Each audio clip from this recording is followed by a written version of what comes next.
Guatemala's president-elect rejected a court ruling denying his party to appeal its legal annulment. Hurricane Idalia made landfall in Gainesville, Florida, as an extreme dangerous Category 3 storm. And in Gabon, a military faction seized power and dissolved the governmental institutions, ousting the president Ali Bongo, who remains in the house arrest. So far, people show support for the mutinous group.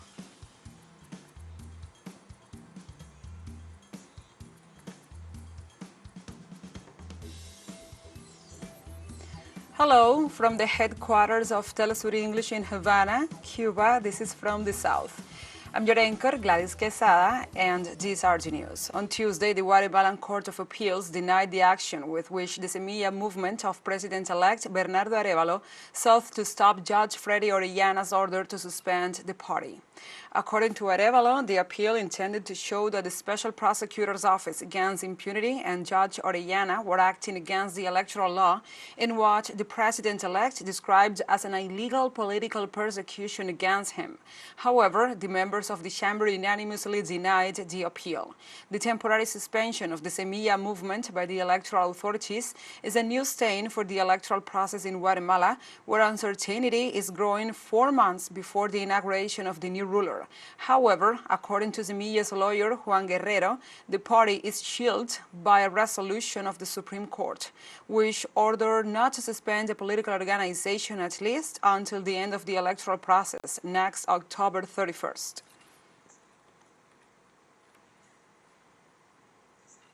This August 30th celebrates the International Day for Victims of Forced Disappearances. Therefore, relatives of the disappeared people in El Salvador demanded responses to their complaints from the government.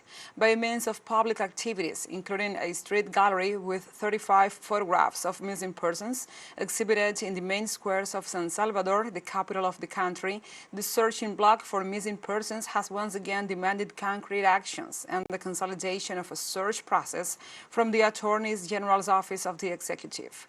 It is estimated that there were over 9,000 missing persons during the war period, and more recently, organizations claim that an average of 100 people disappeared each year.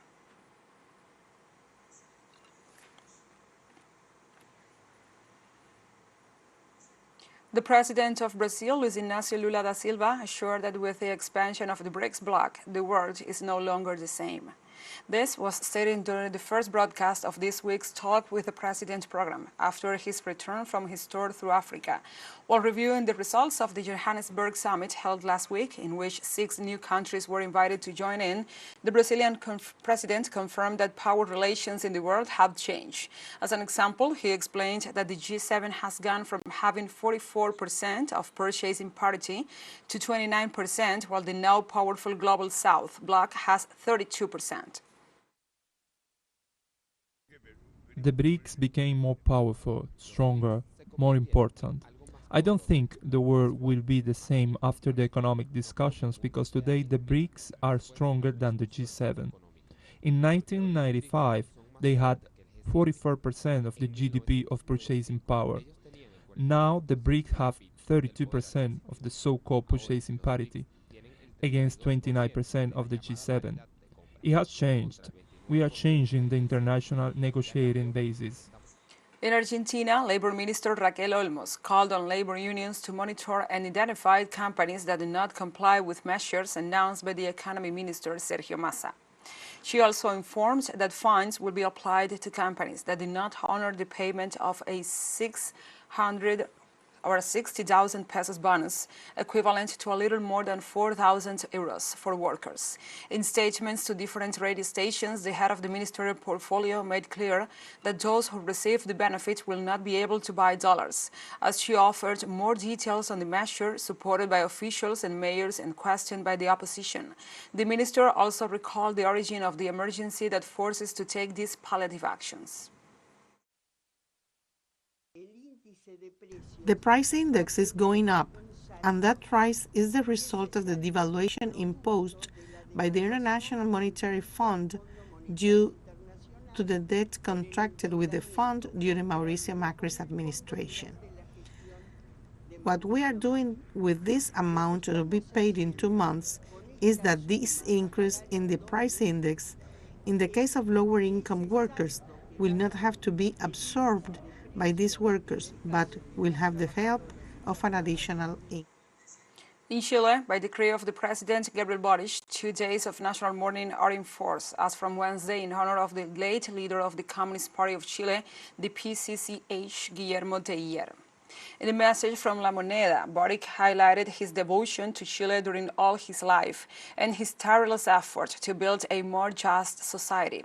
Throughout this Wednesday, Teillier's coffin will remain at the former headquarters of the National Congress in the commune of Santiago Centro, where militants, friends, and population in general will continue paying posthumous tribute to him. The president of the PCCH was 3 times member of the Chamber of Deputies between 2010 and 2022. In his youth, Guillermo Teillier was committed to the Popular Unity campaign to bring Salvador Allende to the presidency.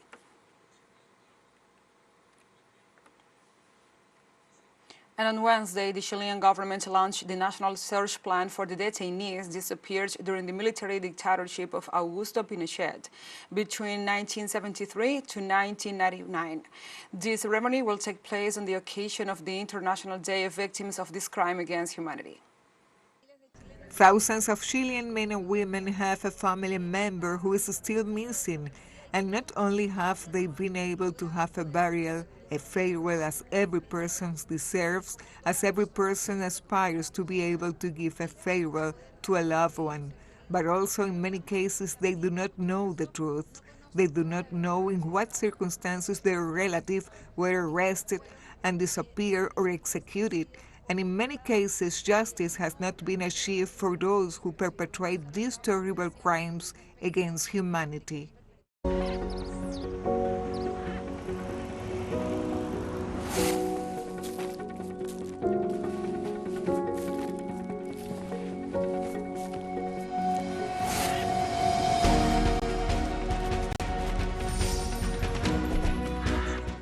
And after Venezuelan oil prices fell, a group of friends left noisy and crowded Caracas for bare plainlands in Yaracuy to raise cattle, under the premise that Venezuela has a future.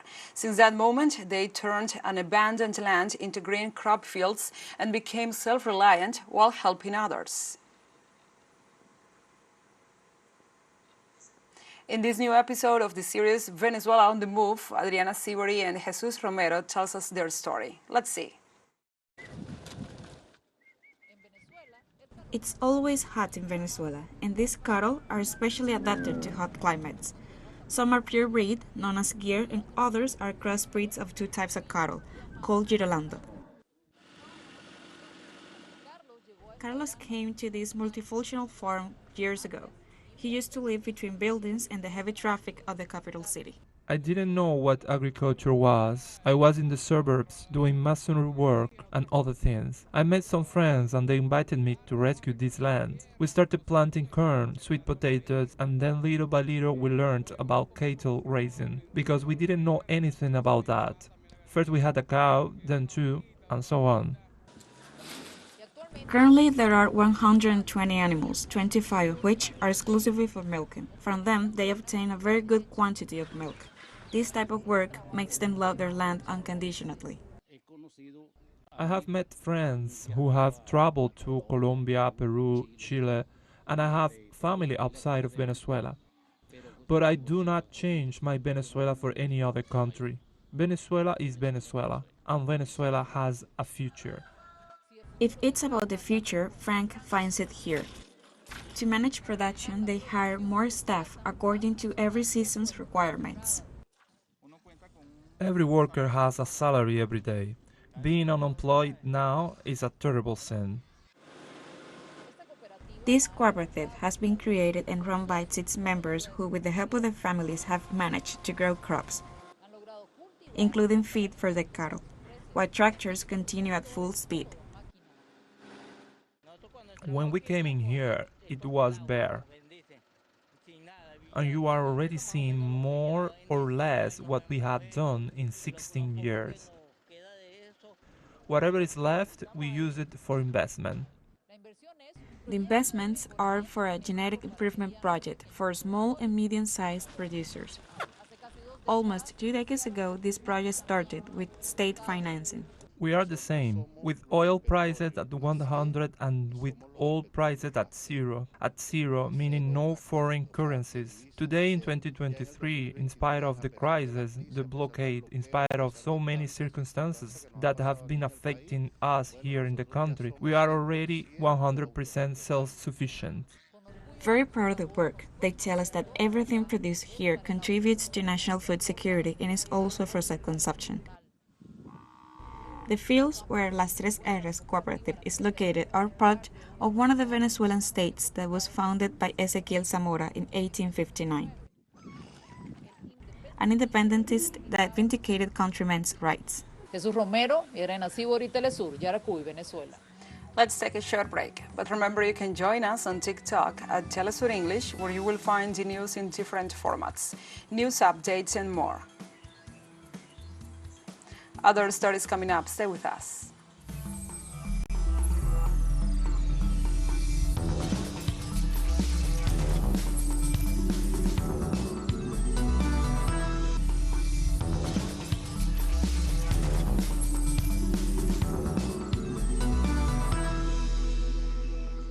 Welcome back. This Tuesday, Canada has issued a travel alert to its LGBTQI+ nationals visiting the United States because of discrimination and harassment risks they may face due to recently passed state laws in the U.S. Ottawa issues the warning based on the 500 bills that have been submitted to Washington that, according to the U.S. civil society organizations, restrict the freedom of this community. Currently, 83 of these bills, especially harmful for transgender groups, have become law. States enacting the legislation can ban performances, limit access to public venues, sports or cultural events, and even deny access to health services.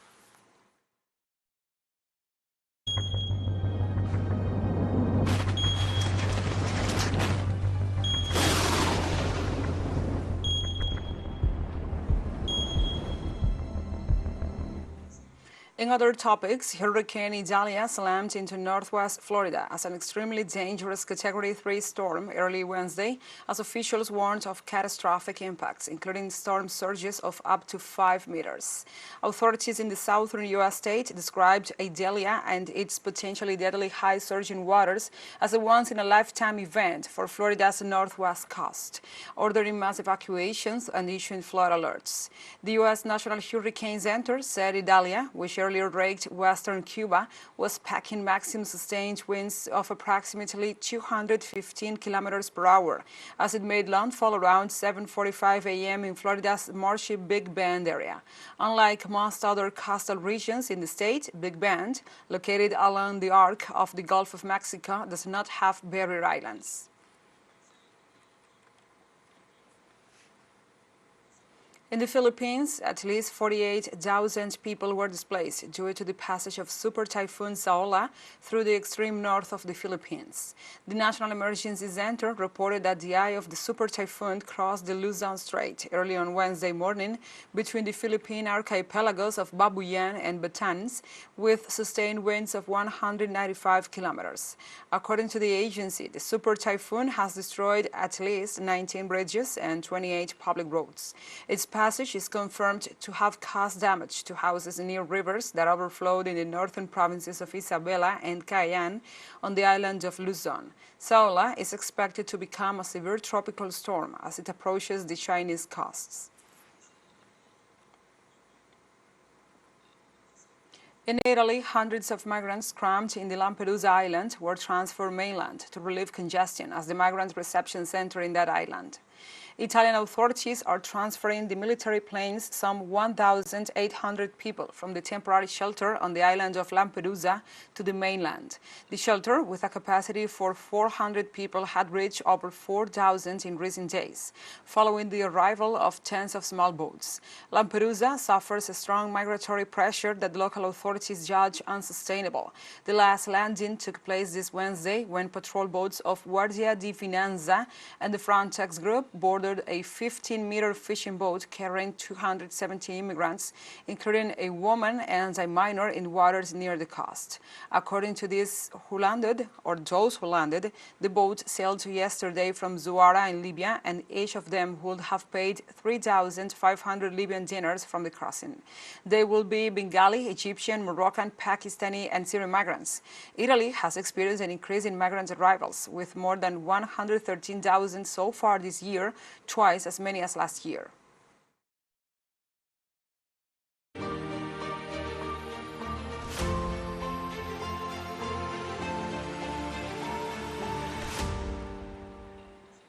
And now we move on to other topics. On Tuesday night, early Wednesday morning, the Russian air defense units frustrated a new Ukrainian attack in the province of Bryansk, southwest of Moscow, the capital of the country. According to the Defense Ministry, 3 unmanned vehicles were shot down in Bryansk province, 1 in Oriol region, and 2 more in Kaluga and Ryazan regions. So far, the ministry has not provided any further details of the drone attack against the airport in the northwestern city of Pskov, where several explosions were confirmed to have caused a fire. TeleSUR English launches its own videos on demand site for you to go and revisit our interviews, the top stories, the special broadcastings, and more. Just go to the top left corner in our website homepage and click on the video option to access our VOD platform. And now we will have a short break. Stay with us.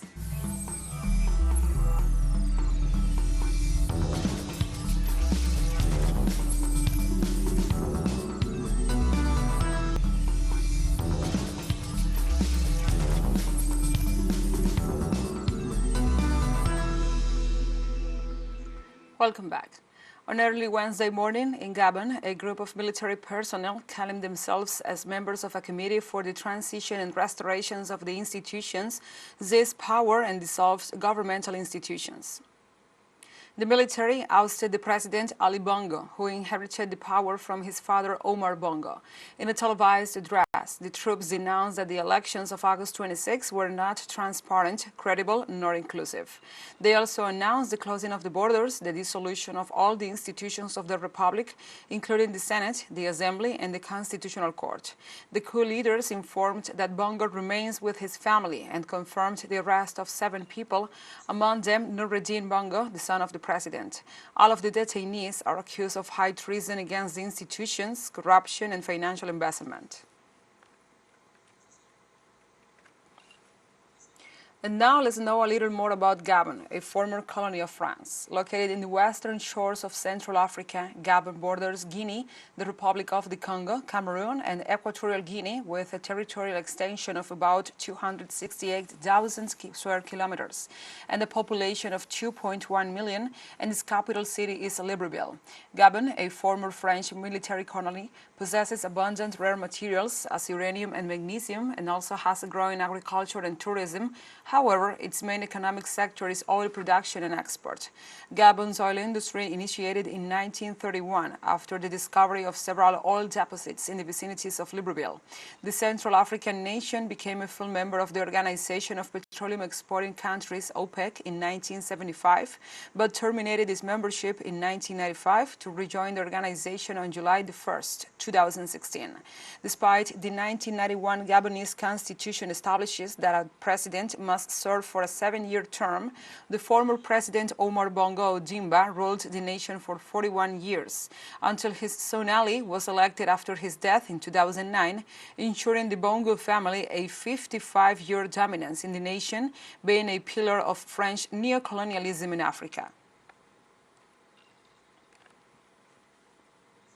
And after the announcement of a military faction seized power in Gabon, videos and pictures of Gabonese people packing the streets to celebrate the ousting of the president Ali Bongo Ondimba emerged. In Libreville, crowds cheered as soldiers passed by, as they voiced their concord with the mutinous forces that now put an end to the 55 rule of the Bongo family. The military takeover also comes as people and the troops questioned the elections of August 26, and the former leader announced the results. This is the 6th coup d'etat in an African country in the last 3 years.